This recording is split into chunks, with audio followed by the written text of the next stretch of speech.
दुआ ज़ारा को लेके काफ़ी अरसे से कुछ कंट्रोवर्सीज आ रही हैं और बहुत सारे टॉपिक्स मंजरे आम पर आ रहे हैं। मुझे ऐसा लगा कि being a daughter, being a girl, मुझे भी इस बात पर अपनी राय का इजहार ज़रूर करना चाहिए और अपना ओपिनियन लाजमी देना चाहिए। कुछ ऐसी ऑथेंटिक सी बातें करूँगी जिससे कोई भी शख्स आसानी से समझ कर अग्री या डिसअग्री कर सकता है। सबसे पहली बात जो मैं ये कहना चाहूँगी कि ये केस चाहे अगवा का है, चाहे वो अपनी विल पे गई है और उसने अपनी मर्ज़ी से शादी की है, दोनों सूरतों में जो मेन चीज़ बीच में आती है वो ये है कि हम एक मुस्लिम कंट्री में रहते हैं, कोई यूरोप में नहीं रहते। अगर हम एक मुसलमान कंट्री में रहते हैं तो वहाँ पे इस्लामिक कानून लाजमी होने चाहिए। ये वाज़िया कह दिया गया है कि ला निकाह इल्ला बिवली, कि कोई वली के बगैर, लड़की के वली के बगैर निकाह नहीं हो सकता।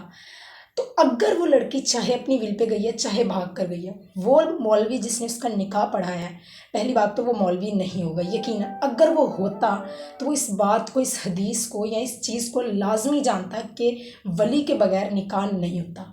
मुझे समझ नहीं आती कि वो कौन सा लॉयर है और ये कौन से मौलवी हैं जो इस चीज़ को प्रमोट करते हैं कि हर किसी न किसी की बहन को या बेटी को ये कहें कि आप लोग आ जाओ घरों को छोड़कर, माँ बाप की इज़्ज़त को रुसवा करके, और यहाँ पर हम आपका निकाह पढ़ाने को तैयार हैं। जब दीन ने कह दिया कि वली के बगैर निकाह नहीं है तो इट मीन्स कि निकाह हुआ ही नहीं। अब चलते हैं दूसरी तरफ कि ये केस क्या अगवा का है या दुआ खुद गई है। एक बड़ी ऑथेंटिक सी बात है, सब चीज़ों को आप छोड़ दें, एक जो मेन बात सामने आती है वो ये है कि अगर आज पेट्रोल महंगा हुआ है तो आप किसी चिंची वाले को भी कहें कि मुझे वो 2 मीटर के फासले पे जाना है तो भी वो आपको बगैर किराए के नहीं लेके जाएगा। और अगर कोई इतना जिंदा दिल और फरिश्ता सिफ्त इंसान था भी तो मुझे समझ नहीं आती कोई साइकेट्रिस्ट, कोई डॉक्टर या कोई साइकोलॉजिस्ट ये बात मुझे बता दे कि क्या एक 14, 15, 16 या 17 साल की बच्ची में इतनी पावर होगी कि वो अपनी मर्जी से इतना लंबा सफ़र तय कर सके और वो ये भी ना जाने कि मैं जिस शख्स के पास जा रही हूँ क्या वो मुझे एक्सेप्ट करेगा भी या नहीं, पता नहीं फैमिली कैसी होगी। इतना लंबा सफ़र कोई भी लड़की, कोई भी इतनी कम उम्र की बच्ची बगैर खौफो हिरास और इतनी हिम्मत से कैसे कर सकती है, ये चीज़ मानने में नहीं आती। दूसरी बात यह कि अगर विल है तो आप उसकी पेरेंट्स की बेबसी की हालत देखें कि इदारों को शर्म आनी चाहिए कि पाकिस्तान में ये कैसा कानून है कि आज उस ज़हीर की इम्पोर्टेंस उसके वालिदैन से ज़्यादा हो गई है, जो जगह जगह पर दिखा रहे हैं, प्रूफ्स दिखा रहे हैं, सबूत दिखा रहे हैं कि हमारी बेटी की एज ये है, हमारी बेटी अभी बालिग नहीं हुई, और इसके बावजूद इदारे, पुलिस उस चीज़ पर कोई एक्शन नहीं ले रहे, उनकी बात सुनने तक को तैयार नहीं है।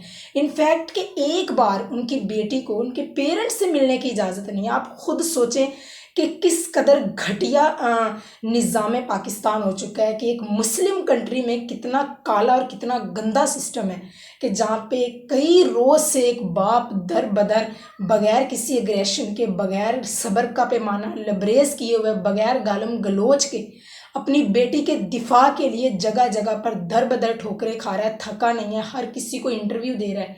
उसके बावजूद किसी इदारे ने इतनी हिम्मत नहीं की कि एटलीस्ट उसकी बेटी को एक बार उससे मिलने दिया जाए।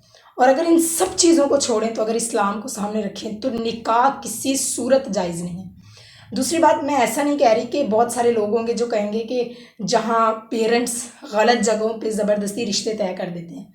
आप एक बात याद रखिए कि जो पेरेंट्स अपने बच्चों को जुल्म जबर करके ज़बरदस्ती रिश्ते तय करते हैं, अगर उनकी बच्चियां घरों से भाग जाएं तो वो कभी भी पीछे इतना दिफा एटलीस्ट नहीं करते, क्योंकि उन्हें बहुत अच्छे तरीके से अपनी चीज़ का भी पता होता है और अपनी औलाद का भी पता होता है कि वो किस स्टेज या किस सिचुएशन से गुजरी है। दूसरी बात मैं ये कहूँगी कि लोगों ने इस्लाम में बेशक इस चीज़ की इजाज़त है कि बेटी की मर्ज़ी के बगैर उसका रिश्ता ना तय किया जाए या औलाद की मर्ज़ी के बगैर, लेकिन दीन इस्लाम में ये कहीं भी नहीं लिखा कि लड़की अगर माँ बाप रजामंद नहीं हो रहे तो लड़की भाग के शादी कर ले।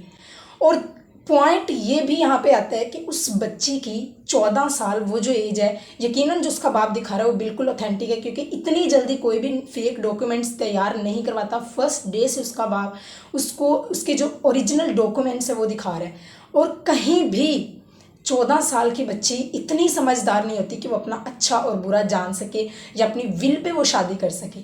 तो ऐसे में अगर ऐसा हुआ है तो पहली बात है कि बेटियों को ये स्टेप किसी सूरत नहीं उठाना चाहिए, बहुत ही घटिया हरकत है।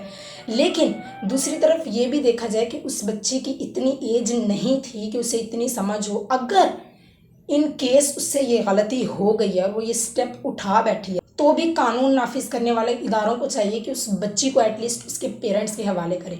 और मैं कहती हूँ कि उस बाप का उन्होंने बहुत ही एलिगेंट तरीके से पूरे केस को हैंडल किया है। और अगर बच्ची का कहना है कि वो मुझ पे जुल्म जबर करते थे, अगर वो करते होते तो उन्हें अपनी चीज़ का बहुत अच्छे से पता होता और वो कभी भी इतना स्टैंड ना लेते। आपने नहीं देखा होगा कि कभी भी कोई भी लड़की भाग जाए अगर घर से, तो उसके पेरेंट्स ने पीछे इतना दिफा किया। तो इसका मतलब ये है कि उसके पेरेंट्स, मुझे ऐसा लगता है कि वो यकीनन अपनी जगह पे बिल्कुल ठीक है।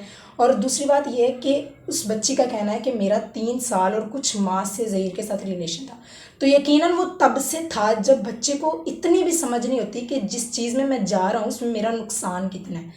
तो मेरे ख्याल में कि वो एज ऐसी होती है जब पेरेंट्स को बच्चों को मार के भी समझाना पड़ता है, डांट के भी समझाना पड़ता है, प्यार से भी समझाना पड़ता है, उन पर नज़र भी रखनी पड़ती है। तो अगर ऐसा कोई पेरेंट्स करते हैं तो मेरा नहीं ख्याल कि वो गलत करते हैं। बाकी एट दी एंड दोनों केसेस में अगर बच्ची अगवा हुई है या बच्ची अपनी विल से गई है, दोनों केसेस में सिस्टम को ये चाहिए कि बच्ची को उसके पेरेंट्स के हवाले कर दे। आप लोग खुद सोचें कि वो बाप जो इतने दिनों से बच्ची के दिफा के लिए लोगों की बातों की, लोगों के नेगेटिव कमेंट्स की परवाह किए बगैर अपनी बच्ची को डिफेंड कर रहे हैं, वो उसका गला घोंट के उसे मार नहीं देगा। और वैसे भी मेरा नहीं ख्याल कि पेरेंट्स से ज़्यादा उस कल के लड़के का उस पर हक हो गया है कि बच्ची को बाप से मिलने तक नहीं दिया जा रहा। हम खुदा के लिए अपनी सोचों को बोल्ड करने की बजाय अगर थोड़ा सा आप लोग सोचें कि हम यूरोप कंट्रीज़ में नहीं रह रहे, हम पाकिस्तान में रह रहे हैं और हमने वो करना है जो हमारा दीन हमें कहता है। और हमारा दीन किसी तरह भी ऐसी इजाज़त नहीं देता कि लड़कियां घरों से भागकर शादी कर लें और फिर उनको उनके पेरेंट्स से ना मिलने दिया जाए।